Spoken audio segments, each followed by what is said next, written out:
Assalamu alaikum. I am Adnan Shoaib, faculty member at ComSat Institute of Information Technology, and today's our lecture number 25 regarding the course issues in accounting practices. And today's our topic is accounting and annuities. आज हम देखेंगे कि annuities होती क्या हैं. Previous lecture में हमने क्या किया था? What we have done in the previous lecture is regarding what the time value of money is, किस तरह time value of money work करती है, अकाउंटिंग में इसका क्या काम है, फेयर वैल्यूएशंस के लिए यूज की जाती है. अब आज हम देखेंगे कि एन्युइटीज क्या होती हैं. That is another part of for decision making of time value of money. So we are going to study today what the time value of money. It's a continuation of a time value of money concept. So starting with that,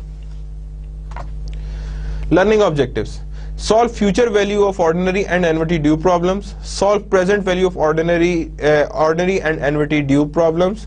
यानी कि हम लोग present future दोनों find करें. पहले first one is a future, then present value. Present value problem related to deferred annuities. कुछ annuities deferred भी होती हैं. Apply expected cash flow to present value measurement. ये भी हम लोगों ने इसमें study करना है. These are the today's learning objectives that we are going to study today. First one, this is the whole web of our today's topic. First we see the annuities, future values, present values both, then more complex situations. कुछ complex situations भी इसके अंदर exist करती हैं, जैसे deferred annuities, valuation of long term bonds, effective interest methods, किस तरह effective interest methods and effective interest rates कैसे find होते हैं, present value को measure कैसे किया जाता है. These all things are being studied today कि इसमें हमें क्या क्या चीजें require होती हैं. बेसिक एन्युइटीज क्या होती हैं? Annuities is a series of equal periodic payments. ये क्या होती है? Series of equal periodic payments, यानी इंस्टॉलमेंट केसेस को हम लोग कहते हैं एन्युइटीज, जिसमें एक same payment over the year and regular and similar interval of time के दौरान यूज किया जाता है. Such as you can see that in the whole, you can see that over there, this one, these all periods should be equal and these amounts should be equal. ये amounts और ये periods equal होना जरूरी है. ये शर्त है annuity के लिए कि आपको अगर इंस्टॉलमेंट मिल रही है तो इक्वल अमाउंट की इंस्टॉलमेंट मिलनी चाहिए और वो इक्वल की अमाउंट की instalment equal interval of time के बाद मिलनी चाहिए. That is the required thing of annuities. अभी तक हमने क्या स्टडी की? हमने मोस्टली चीज ये स्टडी की कि यार आज दिए पैसे 3 साल बाद मिल रहे हैं, आज दिए पैसे 5 साल बाद मिल रहे हैं, आज पैसे दिए 10 साल बाद मिल रहे हैं. There is no continuation of payment और receiving over the years. Now we are studying कि हमें कंटिन्यूएशन ऑफ रिसीविंग और पेमेंट्स जो ओवर द ईयर्स वो मिलनी है. That is being required. ये हमें रिक्वायर्ड होता है. कहाँ होता है? जैसे हम लोग लीजिंग करते हैं, लीजिंग में ये चीज रिक्वायर्ड होती है. कई दफा पेंशन प्लान के लिए भी हमें रिक्वायर्ड होती है. In both cases we required annuities. हमें एन्युइटीज रिक्वायर होती हैं. That's why it is used for the accounting purpose. Accounting purpose में इसकी रिक्वायरमेंट होती है. Annuities require periodic payment or receipt called rent of a same amount, same length of interval, जो मैं बात कर रहा था, such as rents, compounding of interest once each interval. Interest यानी कंपाउंडिंग, यानी कि वो जो उसका पीरियड होगा उसमें सिर्फ एक बार कंपाउंडिंग होगी, 2 बार कंपाउंडिंग नहीं होगी. दैट मीन्स उसे अगर 3 महीने बाद आपको इंटरवल मिल रहा है, पेमेंट हो रही है, तो उसका मतलब है कंपाउंडिंग भी 3 मंथ्स है. कंपाउंडिंग कुडंट बी लेस और more than that. That means it would be equal compounding and equal payments. Two types. One is ordinary annuities and other one is annuity due. Rent occurs at the end of each period. Rent जहां भी होता है वहां पे each period के end में होता है जब ordinary due, और annuity due में क्या होता है? That is rent occur at the beginning of period. Ordinary annuity और annuity due में सिर्फ एक फर्क है कि आप पेमेंट या रिसीविंग जो है जनवरी 1, 2000 और what would be the year, यानी हर ईयर के जनवरी 1 को जब पेमेंट करेंगे तो उसे कहेंगे एन्युइटी ड्यू. जब हर ईयर के एंड में करेंगे तो उसे कहेंगे ऑर्डिनरी एन्युइटी. यानी दिसंबर 31 पेमेंट उसे कहेंगे हम that is ordinary annuity, and if that is on the beginning that is January 1 तो उसे हम कहेंगे annuity due. Future value of an ordinary annuity की future value of ordinary annuity किस तरह फाइंड करते हैं? Rent occur at the end of period. Ordinary annuity में भी हमने यही बात की कि रेंट कब होता है? जब ऑर्डिनरी एन्युइटी गुजर जाती है. No interest during first period. कोई इंटरेस्ट पहले पीरियड में नहीं होता. In other words you can see that over here present value, future value. अब गौर से देखें तो पेमेंट किस जगह हो रही है? Eight the end of year 1 eight the end of year 2, eight the end of year 3, eight the end of year 4, eight the end of year 5, 6, 7, 8। लेकिन जब हम बात करेंगे ड्यू की तो पहली पेमेंट यहां होगी, दूसरी यहां होगी, तीसरी यहां होगी, चौथी यहां होगी, पांचवी, छठी, सातवीं, आठवीं। That is the difference between ordinary annuity and annuity due. तो ये हम लोग के बीच में डिफरेंस एग्जिस्ट करता है, जिसे कहते हैं present value and future value annuity difference, जो इसमें एग्जिस्ट करता है। Now there is an illustration. You can see that. Assume that $1 is deposited at the end of each of the 5 years and earn 12% interest compounded annually. Following is the computation of future value using future value 1 table for the each of the year. अब यहाँ पे क्या है, वो कह रहे हैं first year में कितना हो रहा है $1, then 1, then 1, then 1, then 1. That means each and every payment would be at the end of year. Each payment would be at the end of year. Value at the end of year 5 किस तरह आ रहा है, गौर से देखते जाएं। इसका हमारे पास क्या था, पीरियड 1, तो इसका मतलब 5 साल बाद हमने इसकी वैल्यू फाइंड करनी, तो 1.57 इसकी हमने क्या देखा, टेबल 1। कौन सा वाला फैक्ट देखा, फ्यूचर वैल्यू फैक्टर देखा। क्या देखा हमने, future value factor, because present value $1 हमारे पास थी, हमने क्या किया, उसकी फ्यूचर वैल्यू फैक्टर देखा तो आया 1.57। कितना आया, 1.57। नेक्स्ट पीरियड 2 पे क्या है, $1 है तो 1.40, देन थर्ड में 1.00, then 1.25, then 4 1.00, 1.12, and then fifth year 1.00. So that means the whole thing would come and we are going to add, this is known as your annuity factor. क्या कहलाएगा ये, future value annuity factor, यानी addition of all the factors, addition of all the factors that we have already studied about the FVF table. उन सारों में first year यानी पहले साल पे तो कितने पीछे साल रहते हैं, 5 साल रहते हैं। 2 साल पे तो पीछे कितने साल रहते हैं, 4, 3 पे 3, 4 पे 4, 5 पे सिर्फ 1 साल रहता है, यानी 4 पे 1 साल, 5 पे कोई साल नहीं रहता, यानी एट टाइम 0 आ गया।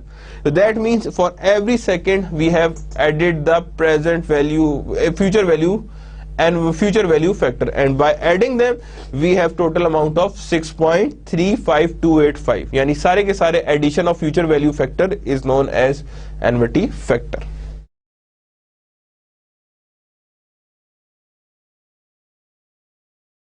Now formula, the formula provides a more efficient way of expressing the future value of an ordinary annuity of 1.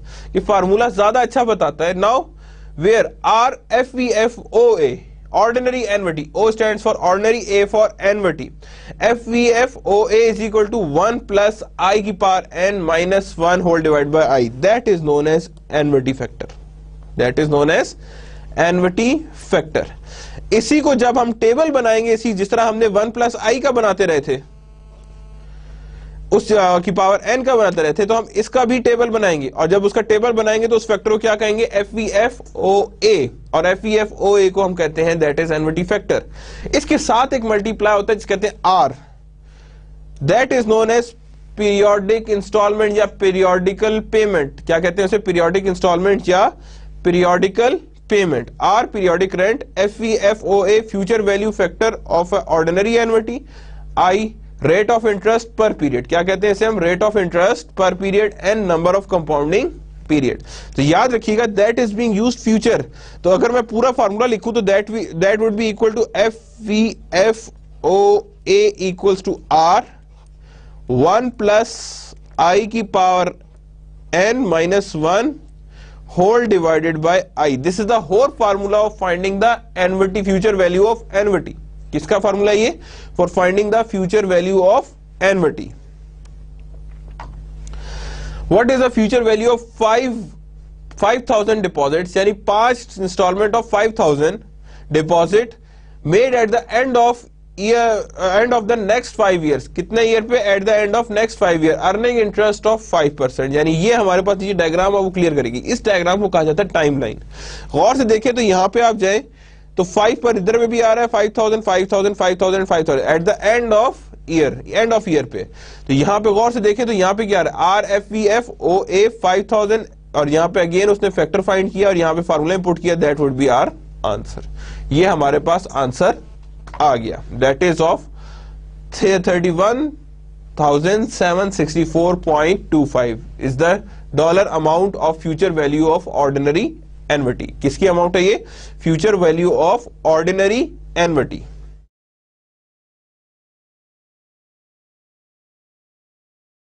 Now ये तो हमने फार्मूला सीख गया. Now what the table we should use. अब मैंने जैसे बताया था कि जैसे उसने 1 प्लस आई का टेबल जनरेट हुआ था, तो इस तरह अब किसका टेबल जनरेट होगा? 1 प्लस आई की power n minus 1 whole divide by i. इसका टेबल जनरेट हो जाएगा और ये हम टेबल कहेंगे एन्युटी, ऑर्डिनरी एन्युटी टेबल. क्या कहेंगे इसे हम? Ordinary annuity table. और that would be table is be like this, कि इसमें देखिए हर चीज वैल्यू चेंज हो रही है. 1 2 3 4 5 6 हर एक में वैल्यूज चेंज होती जा रही. So now 12% here it is, and how much is the year? 5 years. So there it is, this one is the value. So 5,000 multiplied by this amount, that leads to the 31,764 dollars. यानी ये हमारे पास क्या आ गई है? Present value आ गई है for that specific factor. यानी ये स्पेसिफिक फैक्टर की प्रेजेंट वैल्यू आ गई है. Now again the another example, Gomes Incorporation will deposit 30,000 in 12% fund at the end of each of the year for 8 years beginning December 31st 2012. What amount will be fund immediately after the last deposit? यानी कितनी amount से मिलेगी after the last deposit? So what the table we should use? अब यहाँ पे देखिए at the beginning year beginning December 31st 2012. कब beginning हो रही है? December 31st 2012. अब यहाँ कंफ्यूज ही हो रहा कि बिगनिंग भी है 31st दिसंबर. जब आपको डेट दी गई है, इसका मतलब है कि पेमेंट जो है वो एट द एंड ही हो रही है. कब हो रही है? एट द एंड ही हो रही है जब आपको डेट दे दी गई है. अगर डेट या जनवरी लिखी होती तो मैं तब इसे कंसिडर करता कि बिगनिंग है, लेकिन अगर मेरी डेट नहीं दी गई तो इसका मतलब है मैं इसे बिगनिंग कंसिडर नहीं करूंगा. It's not a beginning. Beginning नहीं है. बिगनिंग तब होगी जब जनवरी 1 होगा. यहां December 31st है तो I consider it at the and. ऊपर भी आप देखें जो उसने डायग्राम बनाई हुई है, गौर से देखें, that is 30,000 again eight the and, and and and and सारे एंड पे. ये देख लें सारी की सारी अमाउंट्स एंड पे. तो now what we are going to use a table. देखें 12% 8 years, अगेन 12% ये रहा 8 8 8 8 कंप्लीट किया तो that we have 8. This one, this is our amount, that it is, and 12.29969 multiply by 30,000, that we have 368,991. कितना है ये? 368,991 US dollars. Future value of annuity due. अब यहां पे हम लोग अभी तक क्या स्टडी कर रहे थे? ऑर्डिनरी एन्युटी जो at the end of year end हो रहा था. Now what we are going to do, we are going to find the annuity due. किसको फाइंड करने लगे हम? एन्युटी ड्यू को. अच्छा, जब भी हम एन्युटी ड्यू की बात करते हैं याद रखिएगा हमारे पास फार्मूला क्या था अभी? FVFOA equals to R 1 plus आई की power n minus 1 whole divide by i. यही था ना फार्मूला हमारे पास, कि यही फार्मूला हम यूज कर रहे थे. अब इस फार्मूले के अंदर सिर्फ चेंज क्या आ जाएगा कि जो ये फार्मूला होता है यानी ये वाला 1 ओवर आई की power n minus 1 whole divide by i, इसे हम मल्टीप्लाई कर देंगे 1 प्लस आई के साथ. किससे मल्टीप्लाई कर देंगे? Just by 1 plus I. Now we are going to see the what the explain. Rent occur at the beginning of each period. Interest will accumulate during first period. Annuity due has one more interest period that ordinary annuity. देखें अब जब हम बात करते थे ordinary annuity की, तो ordinary annuity में क्या होता था? यहां पे होती थी पेमेंट, यहां पे, फिर यहां पे, फिर यहां पे, फिर यहां, सारों पे एंड में हो रही होती थी पेमेंट. इसमें क्या हो रहा है? इसमें पहली पेमेंट यहां पे हो रही है और यहां पे आखिरी पेमेंट एंड हो रही है. इसका मतलब है ये एडिशनल पीरियड की आपके पास एन्युटी आउटस्टैंड करेगी. इस एडिशनल पीरियड को ही हम लोग कहते हैं 1 प्लस आई. क्या कहते हैं इसे हम? 1 प्लस आई. जब इसे 1 प्लस आई करते हैं तो that's why I have multiplied over here by the 1 plus I amount. तो ताकि ये हमारे पास किस चीज का फार्मूला बन जाए? एन्युटी ड्यू का फार्मूला बन जाए, ताकि we can find easily the value of annuity due at the beginning of year. Factor multiply future value of annuity by 1 plus interest. यही बात हो रही थी ना, that is known as 1 plus interest. That what I am talking about, जिसे हमने multiply कर दिया ऐसे, तो that is known as your factor. इतना एडिशन आती है when we talk about annuity due. जब भी annuity due की बात करते हैं तो इतना इंक्रीज या डिक्रीज आता है. Comparison of ordinary annuity with annuity due. Now there is a whole comparison. You can easily see that how this comparison works. किस तरह ये comparison work करता है. Let's see. Ordinary annuity and annuity due दोनों को देखें तो यहाँ पे देखें तो एक तो ये difference आ रहा है. You can see that this is a difference. ठीक है. First deposit कहाँ हो रहा है? यहाँ पे period के 1 पे. यहाँ first deposit कहाँ हो रहा है? यहाँ हो रहा है. Period 2 interest 5 period के यहाँ पे इतनी सारी की सारी payments हो गई हैं. बल्कि यहां पे कहां तक जा रही है? Eight the end of this one. यहां तक आप यहां तक हमारे पास आ रही है. बल्कि यहां पे क्या हो रही है? यहां पे पेमेंट्स यहां तक आ रही हैं. बल्कि यहां पे इसकी पेमेंट इधर पे ही एंड हो जाएंगी. यानी eight the beginning of 5th year हमारे पास पेमेंट्स एंड हो जाएंगी. तो that difference actually occurs in the form of ordinary annuity and annuity due. कि future value of ordinary annuity, you can see that this is the portion of this one and this is the portion of this one. तो यहां पे आपने यही देखना है. अब यहां पे देखें तो कितने आ रहे हैं? 1 2 3 4 5 6 आ रहे हैं. जबकि यहां पे कितना है? 1 2 3 4 5 है. लेकिन हम यहां तक इसकी कैलकुलेशंस करते हैं. That is the exact amount because there is of only 5 years. 5 years की बात करते हैं तो 5 ईयर्स क्या मतलब ये है कि बिगिनिंग ऑफ 5th ईयर में हो गई है, एंडिंग ऑफ 5th ईयर में ये नहीं जाती. Now computation of rent. R कैसे फाइंड करना है? अगर आर फाइंड करना पड़ जाए, अभी तक इंस्टॉलमेंट पता थी ना कि हाँ जी इसमें 10,000 दे रहे हैं, इस पे 10,000 दे रहे हैं, सपोज दे रहे हैं, सब में 10,000 देते जा रहे हैं या 20,000 दे रहे हैं, जितने भी दे रहे हैं. अगर ये ना बताओ मुझे आर, तो हम कैसे आर फाइंड आउट कर सकते हैं? That is now going to see. Let's see an illustration. Assume that you plan to accumulate 14,000 for the down payment ऑफ condominium apartment of 5 years from now. यानी 14,000 आपने इकट्ठे करने 5 years from now for condominium apartment. For the next 5 years you earn an annual return of 8% compounded semi-annually. कितना interest rate है? 8%. How much should you deposit at the end of 6 years? 6 साल में हम कैसे पूरा यानी 6 months पीरियड, यानी कि eight the end of each 6 months period. यहाँ सेमी एनुअल आ रही है. क्या आ रही है? यहाँ पे सेमी एनुअल आ रही है. सेमी एनुअल पीरियड में कह रहा है हर 6 महीने बाद मैं कितनी इंस्टॉलमेंट दूं कि मेरे पास एग्जैक्ट 5 ईयर्स के बाद कितने कलेक्ट हो जाए? $14,000. So that we are going to see. यहाँ पे गौर देखें तो फ्यूचर वैल्यू ऑर्डिनरी एन्युटी का यहाँ फॉर्मूला लगा है. यहाँ पे आप पेमेंट कितनी 5 था ना, n इंटू एम करें तो कितना आएगा? 5 इंटू 2, तो that is of 10. So here it is interest rate 8% divide by 2, that is of 4%. ये 4% पे आ जाएगा. So that lies over here. So we have R over there. अब मैं इस चीज को इस तरह पे डिवाइड कर दूंगा तो that we have R value कितनी आ रही है? That is of 1166.07. इतनी अमाउंट मुझे अगले 5 साल जो है वो जमा करानी पड़ेगी. So that we have overall value of 14,000 at the end of 5 years. यानी 5 साल बाद मेरे पास कितनी अमाउंट हो जाएगी? $14,000. So that's the way how we are going to deal with semi-annuals. Now computation of rent, जैसे अभी हमने बात की थी, कैसे करेंगे? अब गौर से देखें तो उधर पे हमने डिवाइड करके R निकाल लिया था. यही किया था ना हमने. If we are going to see on the back slide, you can see that R is there. We can find it. R is there. अब जब R is there तो यहाँ पे जो 12.00611 FVF आया ना, ये किधर से देखना है? टेबल से देखना है. किस पे? 10% और 4% पे. तो 4% कहाँ है? ये रहा. और 10 पीरियड कहाँ पे आ रहे हैं? There it is. This is our 10 period. तो ये यहां से पिक हुई थी value 12.00611. That is the value of overall periods. ये हमारी पीरियड्स की वैल्यू है. So there it is. You can see that full complete. You can see that your line is there. That is 12.0611. और जब divide किए तो हमारे पास क्या आ गया? 1116.07. Computation of number of periods of rent. अभी हमने किसको फाइंड किया? आर फाइंड किए. एन फाइंड करना पड़ जाए तो तब क्या करना है?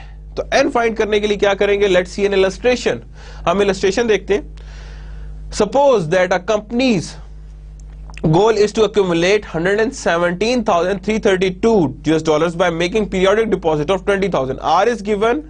Accumulate कितना करना है? 117,332. Future value is there. At the end of year, तो इसका मतलब है ordinary annuity, which will earn 8% compounded annually while accumulating. How many deposit must it take? यानी कि कितनी deposits उसे लेने चाहिए? मतलब number of deposits, number of payments या कितनी करनी चाहिए. तो R is there. Of FOFOA is there, तो हमने किसको फाइंड करना है, FOFOA को। किस पे फाइंड करना है, n फाइंड करना है 8% पे।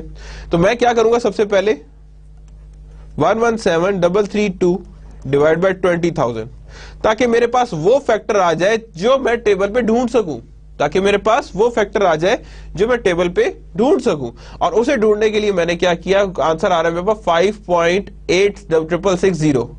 अब मैं क्या करूंगा यहां पे, अब मैं क्या करूंगा, 5.8660 को कहां ढूंढूंगा, टेबल में ढूंढूंगा कि किस जगह पे लाई कर रहा है। जिस जगह पे वो लाई कर रहा होगा उस पॉइंट पे देखूंगा कितने n है, that n would be my final choice, कि इतने n लगेंगे, इतनी नंबर ऑफ पेमेंट्स उसे करनी चाहिए एनुअली, या इतने ईयर उसे लगेंगे। Computation of future value. Mr. Gorich deposits $2,500 today in a saving account to earn 9%. आज कितने डिपॉजिट करें, 2,500. He plans to deposit 2,500 every year for the total of 30 years. How much cash will Mr. Gorich accumulate in his retirement saving account when he retires at 30 years? 30 साल बाद retire हो तो उसके पास कितनी amount होगी, क्या निकालना है, future value एनविटी। Future value ordinary एनविटी कितना आ रहा है, 136.30। 9% पे कैसे कैलकुलेट हुआ है देख लीजिएगा, ये देखें, 1 प्लस आई की power n minus 1 whole divide by i. ये आप सब कुछ वैल्यूज पुट करें, 9% भी एंड 30 इयर्स भी, और दोनों चीजें आप जब पुट करेंगे इसके अंदर तो द वैल्यू वुड बी 136। हमारे पास वैल्यू क्या आ रही होगी, 136, that is our whole value. और फैक्टर क्या है, 1.055। क्यों, एट द बिगनिंग की बात कर रहे हैं ना, टुडे एट द बिगनिंग, तो इसे मल्टीप्लाई किया तो that we have 148, that is our whole value. और कितनी हमारे पास पीरियोडिक रेंट था, that is 2,500, multiplying it by both, that we have 371,438 is our final answer. यानी उसे 30 इयर्स के बाद इतनी अमाउंट मिलेगी from the retirement saving account. Now future value of annuity due. Now example देखिएगा, Bioc Incorporation will deposit 20,000 in 12% funds at the beginning of each year. Now अब annuity due की बात हो रही है, for 8 years beginning January 1 year 1, what amount will it fund at the end of year 8? end of year 8 में कितना है, annuity due अब सामने आ गई है। तो गौर से देखें तो सारी की सारी all values are at the beginning। ये देखिए 8 खाली पड़ा है, तो इसका मतलब है बिगनिंग एन्युटी ड्यू की बात हो रही है। तो टेबल वही यूज होगा, लेकिन मल्टीप्लाई किससे होगा, 1 प्लस आई के साथ। 12% 8 कहां गया, that is 12% and 8 is there, ये रेट इज। लेकिन ये किसके साथ मल्टीप्लाई हो रहा है, 1 प्लस आई के साथ। जब मल्टीप्लाई तो आंसर वुड बी 13.775652। तो इसे जब मल्टीप्लाई किया तो ये हमारे पास आंसर आ गया फ्यूचर वैल्यू का, 275,513 is your future value of this annuity. इसे क्या कहेंगे, that is the future value of this annuity. Present value of ordinary annuity and present. अब देखिए सारा फ्यूचर वैल्यू देख रहे थे, future value of ordinary annuity, future value of annuity due, हर चीज को हमने उसी हिसाब से एनालाइज किया। But now we are moving towards the present value of ordinary annuity, कि present value of ordinary annuity क्या है और किस तरह वर्क करती है। First, present value of series of equal amount to be withdrawn और रिसीव्ड एट इक्वल इंटरेस्ट। अब यहां पे आपकी वैल्यूज क्या आ रही है, विड्रॉन और रिसीव्ड एट इक्वल इंटरेस्ट। अब वहां पे पेमेंट्स की बात नहीं आ रही, विड्रॉन या रिसीव की बात आ रही है, यानी रिवर्स। अभी तो हम पेमेंट कर रहे थे ना, अब हमने उसकी रिवर्स देखना है कि हमें फ्यूचर में कितने मिलेंगे अगर मैंने आज जमा करा। जैसे सेविंग सेंटर्स हमारे वर्क करते हैं, उसे हम कहते हैं that is known as based on present value. Periodic rent occurs at the end of the period, किसमें, ऑर्डिनरी एन्युटी है तो at the end of period होगी। प्रेजेंट वैल्यू और देखें तो सारों में at the end of the period ही चलती जा रही है, up to all. Now illustration, assume that $1 to be received at the end of each of the 5 period a separate amount and earn 12% interest compounded annually। यानी interest कितना earn किया जा रहा है, compounded annually at the end of period in which $1 is to be received. Present value देखिए, गौर से देखिए, अब सारे के सारे वो ऐड हो रहे हैं जो प्रेजेंट वैल्यू के बिगनिंग ऑफ ईयर में चल रहे थे, यानी बिगनिंग ऑफ ईयर यानी कि पहले साल से। या वो बिगनिंग एन्युटी ड्यू वाला नहीं है, मतलब पहले साल से स्टार्ट हो रहे। ईयर 1 के एंड में $1 था तो उसकी प्रेजेंट वैल्यू फैक्टर के टेबल में क्या वैल्यू थी, 0.89, then 0.79, then 0.71, then 0.63, 1.5, the whole total would be there, and this is our overall factor for the present value ordinary annuity factor, that is known as 3.60478. तो इसे हम कहते हैं ordinary annuity of $1, तो इसे हम लोग factor भी कह सकते हैं. The formula provides a more efficient way of expressing the present value of ordinary annuity of $1. अब यहाँ पे देखिए formula bit complicated. Over there you can see that this thing is known as your ordinary annuity of present value, यानी present value and factor of ordinary annuity. जो से table बनेगा वो इस फॉर्मूले से बनेगा. So the total formula would be like this: PVAOA equals to R into 1 minus 1 over 1 plus I की power n whole divided by I. This is your whole formula, जो हमारे पास फार्मूला बनेगा. और इसमें से सिर्फ हमने ये जो फैक्टर चूज किया है for making of the table, ये टेबल को यूज करने बनाने के लिए यूज किया गया, इसीलिए नीचे देखें तो ये फार्मूला इस तरह का हो गया है. So R is your periodic payment and PVO is the present value ordinary annuity factor. क्या कहते हैं इसे? present value ordinary annuity factor.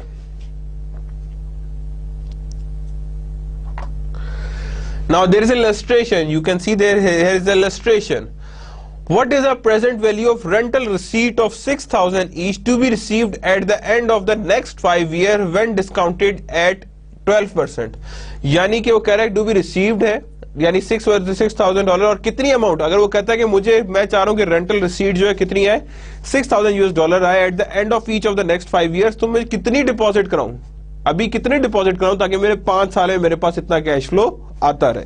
तो उसके लिए मैं क्या करूंगा, यहां पे मुझे पीवीए चाहिए. जब पीवीए चाहिए तो 6,000 देयर इट इज. ये हम लोग वैल्यू टेबल से फाइंड करेंगे, तो टेबल से फाइंड किया तो ये आ गई वैल्यू. अच्छा यहां पे याद रखिए टेबल से भी फाइंड हो सकता है, we can also find it through this formula.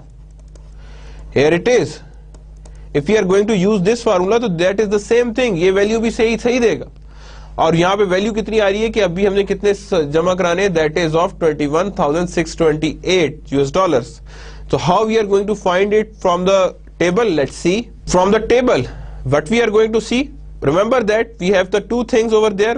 If you are see in the back slide, there it is 5 and 12%. Remember that. So once we go for the table, we can easily identify where the value lies. ठीक है? So present value 100,000, there it is.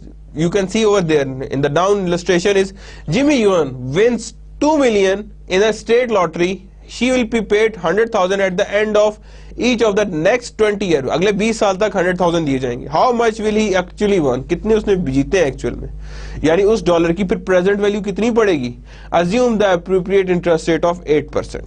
Now first we can see that the first one 5% था, 5 years and 12%. There it is 5 years and there it is of 12% over here.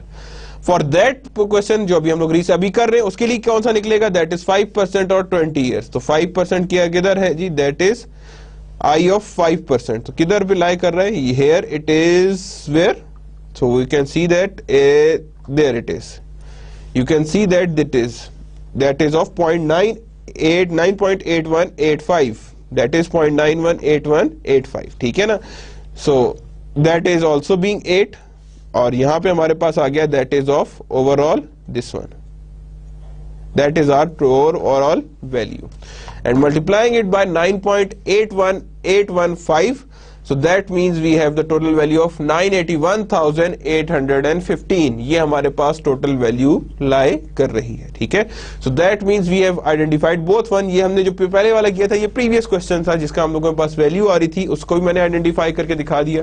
और दूसरा वाला जो था जो अभी करंटली हम कर रहे थे जिमी युआन वाला, that was the 9.8185. So that means 981,815 is that actual value of that lottery. Now present value of annuity due, present value of a series of equal amount to be withdrawn at equal intervals. ये भी वही है, ordinary annuity कर लिया लेकिन equal times है, equal intervals है, लेकिन फर्क सिर्फ क्या आ गया, फर्क अब ये आ गया कि periodic rents जो है वो beginning of period में एंटर होंगे. पहले क्या था, हर चीज at the end of period पे आ रही थी. Now everything is at the beginning और आखिर में 1 साल रह जाएगा. So 1 साल का जो यहाँ पे हमने इफेक्ट था वो कैसे लिया था, 1 plus I से, तो लेट्स सी इसमें कैसे लिया था, ठीक है ना। अब इसमें कैसे लेंगे, but this one is related to future value, so maybe that would be same, but let's see. यहां पे गौर से देखिएगा तो क्या आ रही है value, that is now the comparison of present value of ordinary annuity and annuity due, यानी दोनों का ये कंपैरिजन है, present value of ordinary annuity and annuity due. Here you can see that the same ordinary annuity previous years में चल रही है, लेकिन यहां पे क्या आ गया, बिगिनिंग ऑफ पीरियड में आ गई, ये देखें सारे बिगिनिंग में आ गई, यहां पे वो रीपेमेंट। तो दैट मींस अगर देखें तो एरो कुछ इस तरह मूव कर रहा है, there it is, and same is the case with it. ये देखें, ये देखिए, देयर सेम चीज पे चल रहा है, और ये सारे एरोज आपको बता रहे हैं कि that there is no periods. और यहां पे देखें तो नो डिस्काउंट आ रहा है, इतना पीरियड का डिस्काउंट नहीं हो रहा, ये भी डिस्काउंट, ये भी डिस्काउंट, ये भी डिस्काउंट, ये भी डिस्काउंट, ये सारे डिस्काउंट हो रहे हैं। तो जो नो डिस्काउंट है हमने इसके लिए एडजस्टमेंट्स करनी है। Now illustration, Space Odyssey Incorporation rent a communication satellite for 4 years with the annual rental payment of $4.8 million to be made at the beginning of each year. If the relevant annual interest rate is 11%, कितना है 11%, what is the present value of rental obligations? Simple case है, एक rental obligations है, communication 4 years के annual rental payment है 4.8 million to be made at beginning of each year. Present value annuity कितनी है, this much. What is the present value of rental obligation? इसमें क्या find करना है हमने, rental ऑब्लिगेशंस फाइंड करनी है, यानी आर को आइडेंटिफाई करना है। What is that mean, we have to find R. तो यहां पे present value of ordinary annuity factor निकाला, मल्टीप्लाई किया this one, present value of annuity due, ये हमारे पास PVFOA है, और periodic that is of 4.8 million, so the payment would be this one, ये पेमेंट हमें करनी है।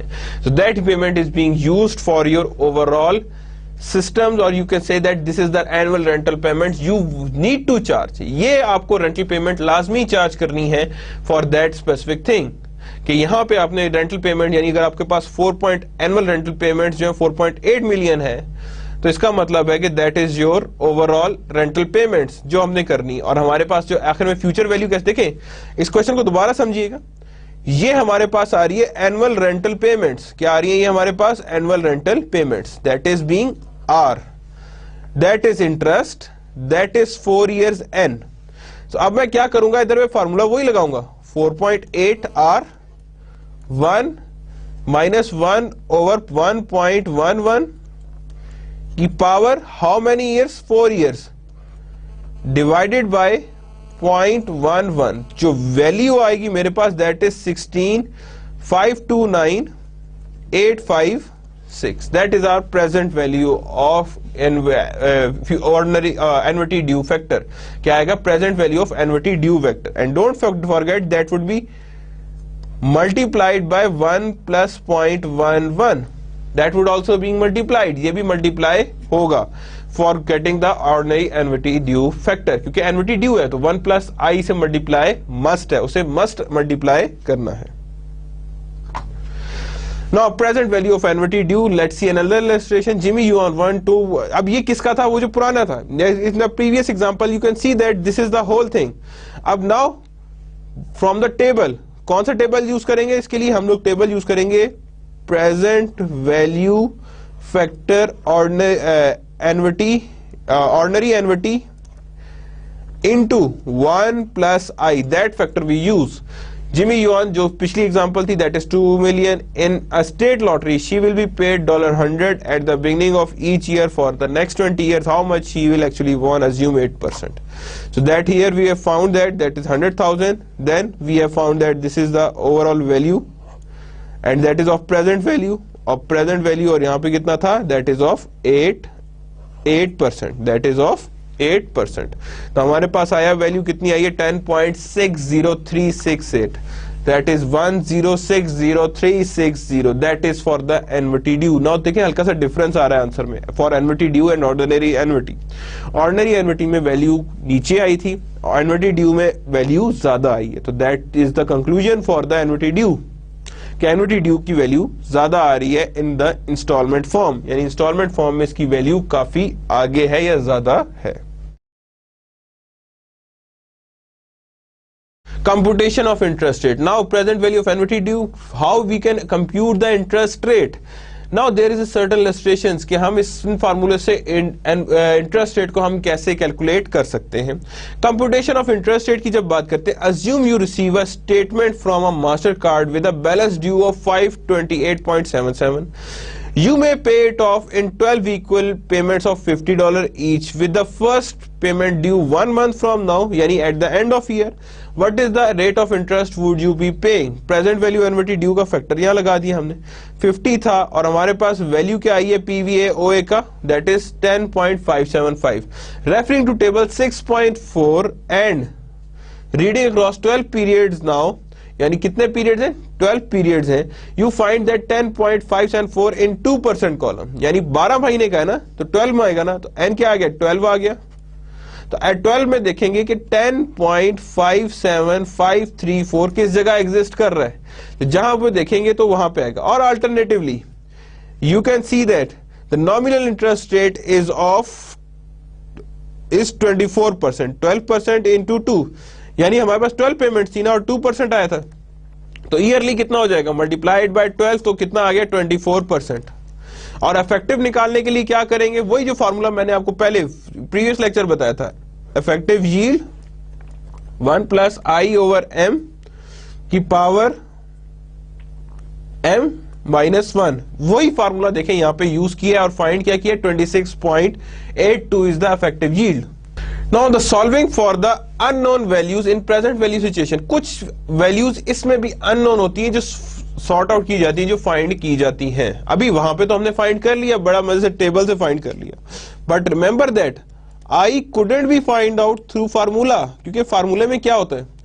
फार्मूले में बिकॉज आई टॉप पे भी है, आई नीचे भी है, आई ऊपर ब्रैकेट्स और n की पावर के साथ भी है. तो याद रखिएगा आई को ऐसे सॉल्व करने के लिए you need to have a hit and trial method. यहां पे आप क्या यूज करते हैं? Hit and trial method use करते हैं by finding the range of finding the term known as interpolation. उस टर्म को क्या कहा जाता है?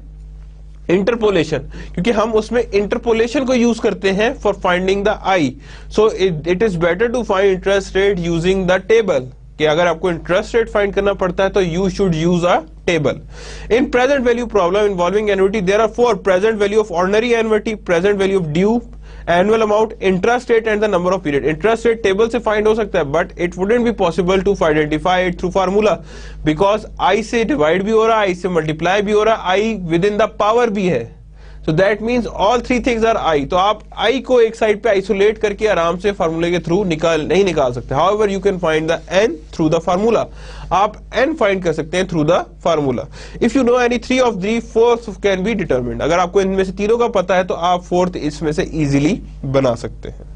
अच्छा, one more thing that should be kept in mind when we talk about effective yield. याद रखिएगा इफेक्टिव यील्ड का हमेशा, चाहे प्रेजेंट वर्थ है चाहे फ्यूचर वर्थ है, फार्मूला रिमेन्स द सेम. इस फार्मूले में चेंज नहीं आता. And remember that it always be equals to nominal interest if we are talking about a annual basis. जहां पे रिजल्ट तब डिफरेंट आता है जब compounding more than year, annual के बजाय semi annual, quarter, daily, monthly, continuously, किस तरह भी हो, क्योंकि there is certain things that is known as continuous compounding, कि हर लम्हे मूवमेंट बाय मूवमेंट कंपाउंडिंग हो रही है. तो उसमें हम एक्सपोनेंशियल फॉर्म यूज करते हैं. उसमें जो है इफेक्टिव यील्ड का फार्मूला कुछ इस तरह का हो जाता है, e raised to power i minus 1. कैसा हो जाता है formula? e raised to power i minus 1. तो ये हमारे पास फार्मूला कुछ इस तरह का हो जाता है when we talk about continuous compounding. ये किसके लिए होता है? Continuous compounding.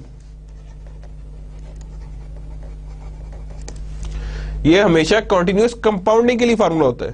So let's see an example for you identifying unknown values. Assume that you borrow $700 from a friend and intend to repay amount in 4 equal instalment. 4 instalment में equal करना चाहते हैं. Beginning 1 year from today, पहला year आज है. Your friend wishes to reimburse the time value of money at the rate of 8%. What required annual payment that must made to repay? यानी कि वो कितनी हमने आर निकालनी है to repay the loan in 4 equal instalment. यानी हमने find करना है कि कितना वो एंड ऑफ ईयर 1 दे, 2 दे, 3 दे, 4 दे, and 700 is total amount. Present value पता है, now we have to find R. That is how we are going to find R. कैसे फाइंड करेंगे आर? सिंपल केस है, देखिएगा 700 there is, it is ordinary annuity $1, 84%. तो हमारे पास discount factor कितना आया? That is this much and that is our total. यानी इतनी अमाउंट उसे हर ईयर के एंड में देगी. तो एंड में कितने हो जाएंगे कंप्लीट? उसके बाद $700 कंप्लीट हो जाएंगे. More complex situations, now that is something that is very different. कि मोर कॉम्प्लेक्स सिचुएशंस क्या हो सकती हैं, किस तरह एग्जिस्ट करती हैं. Sometimes there would be something that is known as deferred annuities. क्या कहते हैं उसे हम? Deferred annuities. कि एन्युटीज डेफर हुई हुई है. Rent begins after specified number of period, जिसे हम लोग दूसरा टर्म देते हैं ग्रेस पीरियड. देखिए गौर से देखिए तो यहां पे if you are going to see over there this period in which no installment is being given, इसका मतलब है that is known as deferred annuities. क्या कहते हैं इसे हम? deferred annuities. future value क्या है? calculation same as future value of annuity not deferred. present value must recognize the interest that accrues during the deferral period. यानी future value क्या है? calculation same as future value of annuity not deferred must recognize the interest that accrues during the deferral period. यानी एक में क्या है, हम लोग सेम जिस तरह फ्यूचर वैल्यू को डील करते हैं उस तरह डील करेंगे. दूसरे में क्या है, प्रेजेंट वैल्यू को रिकॉग्नाइज करेंगे. देखिए गौर से अगर बात करें तो यहां से मैंने फ्यूचर में जाना है ना, पीछे ईयर में कुछ नहीं हुआ तो मैं तो नहीं अकाउंट फॉर करूंगा, तो मैं तो सिर्फ और सिर्फ फ्यूचर इतने की फाइंड करूंगा. लेकिन जब मैं प्रेजेंट की तरफ आऊंगा तो मैं प्रेजेंट में जब यहां से हर चीज उठा के बैक पे लेके आ रहा हूं, यही कर रहा हूं ना मैं, तो मुझे ये अकाउंट फॉर करनी पड़ेगी जगह. That means we have to account for this amount of time. इसको मुझे हर सूरत अकाउंट फॉर करना है, इसके बगैर नहीं चल पाएगी चीजें. Future value calculation same as future value of annuity not deferred must recognise the interest that accrues during the deferral period. कि प्रेजेंट वैल्यू में क्या है कि must recognise the interest that accrues during the deferral periods. Valuation of long term bond सबसे ज्यादा जरूरी होती है लॉन्ग टर्म बॉन्ड्स के लिए. इसकी वैल्यूएशन के लॉन्ग टर्म बॉन्ड्स हैं तो उसमें इसकी वैल्यूएशन कैसे की जाएंगी, किस तरह की जाएंगी, that is the important question that lies. Two cash flows हैं, one is the periodic interest payment and single sum. Bond में होता क्या है, आपके पास एक बॉन्ड बना हुआ है जिसके कोने में एक स्टेटेड वैल्यू होती है. अब उस स्टेटेड वैल्यू को कहते हैं कि जब ये बॉन्ड मैच्योर हो जाएगा तो आपको ये वैल्यू वापस मिल जाएगी. और साथ ही कोने में इंटरेस्ट का रेट लिखा होता है और कहते हैं कि हर मंथली, सेमी एनुअली या ईयरली आपको ये इंटरेस्ट पे कर दिया जाएगा. तो that means we have two things. जब हमारे पास दो चीजें हैं तो इसका मतलब क्या हुआ कि there must be two things involve. One is our interest and other one is our total sum of amount. So that means I is always be based on annuity and total amount जिसे हम maturity value कहते हैं that is always be based on discounting. किस पे depend करेगा? Discounting पे depend करेगा. That is always be based on discounting. तो इसका मतलब है हमने दोनों चीजों को साथ लेके चलना है. जब इसका फार्मूला बनाएंगे तो the formula would be like this.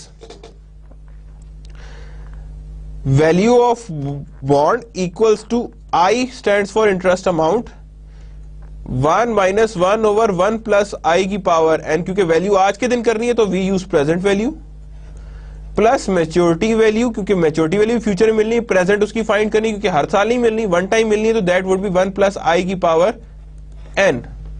That would be the maturity value amount.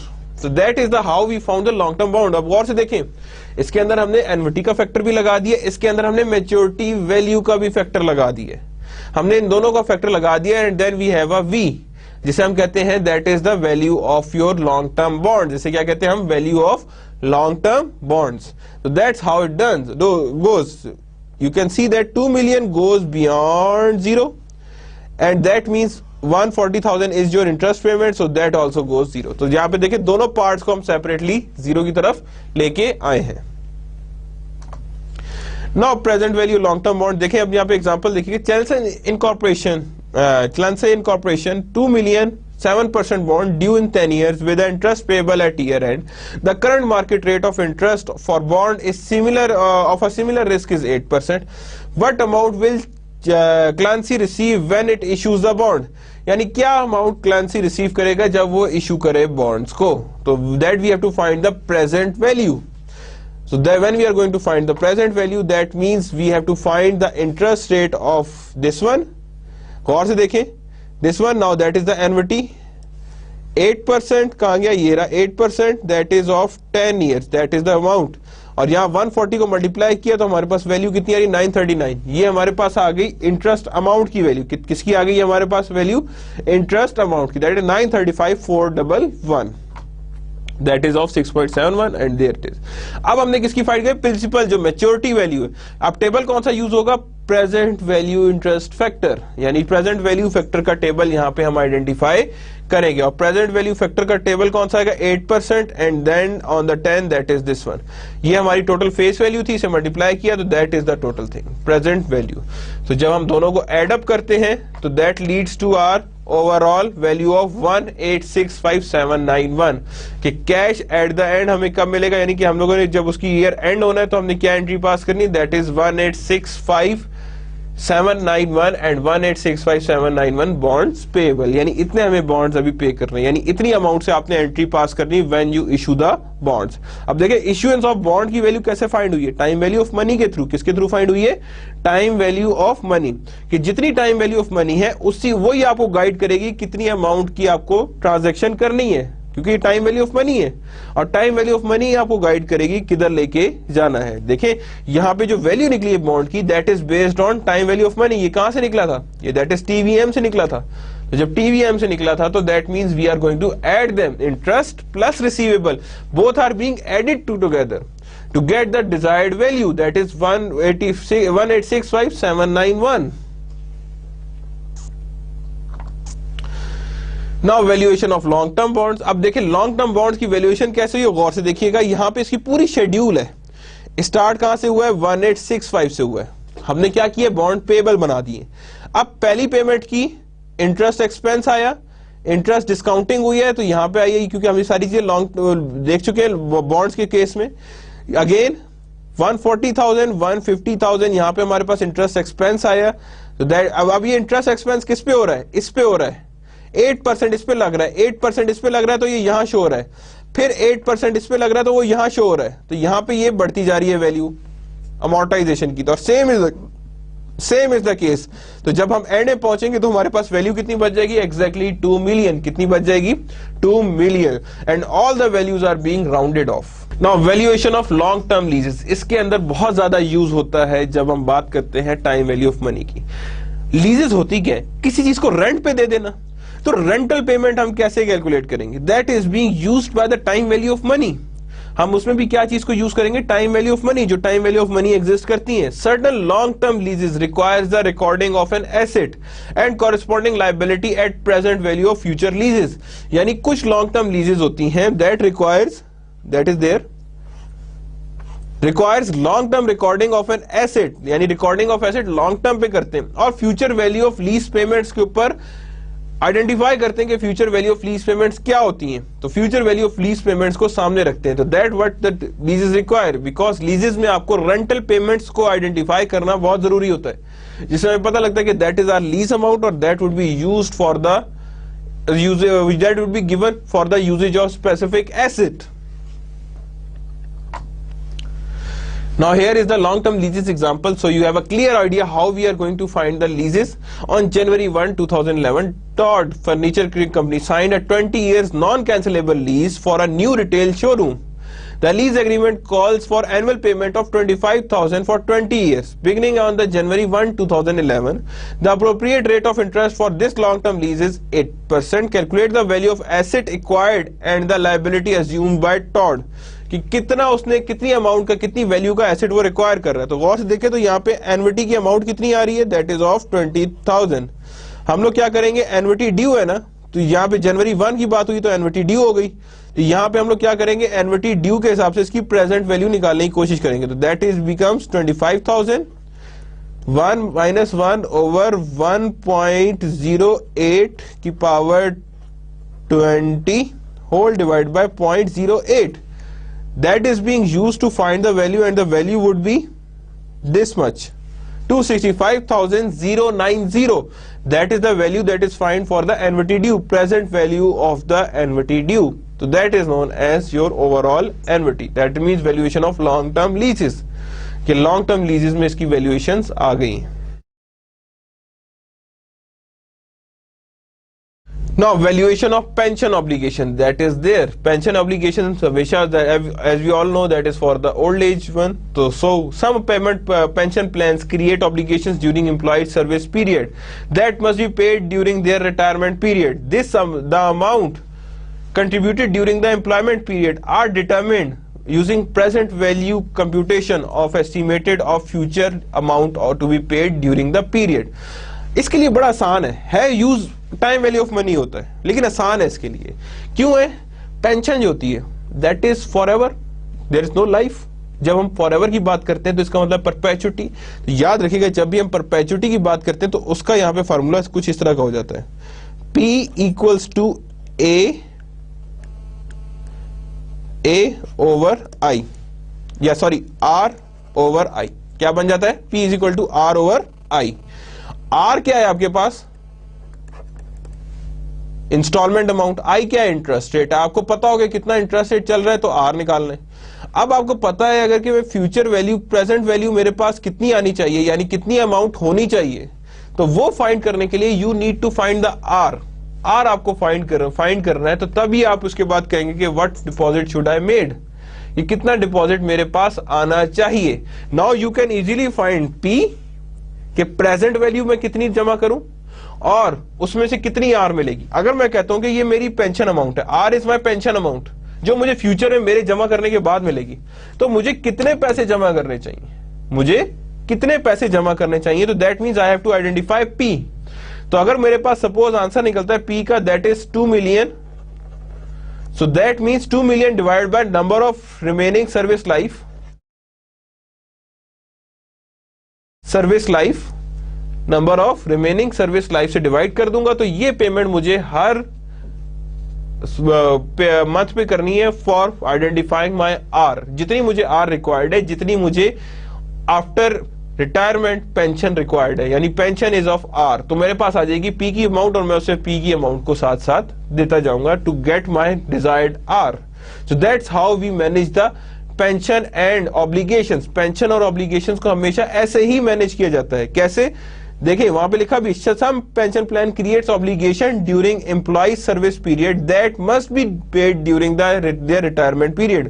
The amount contributed during the employment period are determined using present value computation of estimate और future value to be paid during year. और you can use the annuity with infinite life, जिसकी life क्या हो, infinite हो, आप उस annuity को भी यूज करते हुए इसे कैलकुलेशंस में ला सकते हैं। Valuation of pension obligations. So you have an example, so we can have a better idea how that will be done. On January 1, 2011, now still beginning of year, Todd Furniture Company hired new sales manager for new showroom. The sales manager expected to work 30 years before retirement on 31st 2040. Annual retirement benefit will be paid at the end of each year of retirement. A period that is expected to be 25 years. कितना expect कर रहे हैं कि कितने साल वो जिंदा रहेगा? सिंपल सी केस है कि कितने साल वो रिटायरमेंट के बाद एडिशनल एक्सपेक्टेंसी है, दैट इज ऑफ 25 इयर्स। तो इसका मतलब है पेंशन प्लान कितने का बनाना है? 25 इयर्स का। The sale manager will earn 2500। Sales manager कितना अर्न कर रहा है? $2500 in annual retirement benefit for the first year worked. How much must Todd contribute for the company pension fund in 2011 to provide 2500 in annual pension? यानी वो pension भी चाह रहा है कि 2500 ही अर्न हो for 25 years. They are expected to begin on 30 years. 30 साल बाद begin होगा, तो Todd pension is expected to earn 5%. So that is how we are going to evaluate. Two parts of calculation है। कितने parts है इसके? Two parts of calculations है। The first part requires computation of present value of 25 years ordinary annuity, ताकि 30 साल के बाद की वैल्यू पता लग जाए as of December 2040.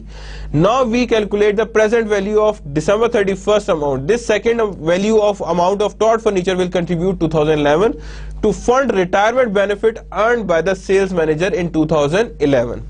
Amount of annuity कितनी? 2500. प्रेजेंट वैल्यू ऑफ एन्युटी ये देखें यहां पे फाइंड कर ली गई है, this one, that is of are 25 years के 5 साल में। अब यहां पे क्या आ गया? ये 2040 के एंड पे आ रही है वैल्यू, जो ये वाली वैल्यू आ रही है दैट इज ऑफ 2040 के एंड पे जो आपके पास प्रेजेंट वैल्यू है वो ये आएगी। प्रेजेंट वैल्यू फाइंड करनी है प्रीवियस 30 इयर्स की। किसकी फाइंड करनी है? 30 इयर्स की। 30 इयर्स की जब वैल्यू फाइंड की दैट इज ऑफ 0.23138 कि 30 साल प्रेजेंट वैल्यू पे जाना है। तो present value of an amount कितनी आ रही है? 8152। कितनी अमाउंट आ रही है? 8152। यानी अगर वो आज के 8152 जमा कराए और इंस्टॉलमेंट में 2500 देता जाए तो इसका मतलब है कि 30 इयर्स उसका पूरा का पूरा रिटायरमेंट प्लान तैयार है। Now present value measurement, these are mostly used कि प्रेजेंट वैल्यू मेजरमेंट के अंदर क्या चीजें आती, किस तरह प्रेजेंट वैल्यू को मेजर किया जाता है, how it could be determined, किस तरह इसे डिटरमिन किया जाता है, that is the important question. Expected cash flow approach that uses a range of cash flow and incorporates the probability of those cash flow. यानी कि याद रखिएगा जब भी कैश फ्लो रिक्वायर होता है, कैश फ्लो को याद रखिएगा डिस्काउंटिंग हमेशा होती है। कैश फ्लो कभी भी ऐसा नहीं होता जिसके अंदर डिस्काउंटिंग ना हो।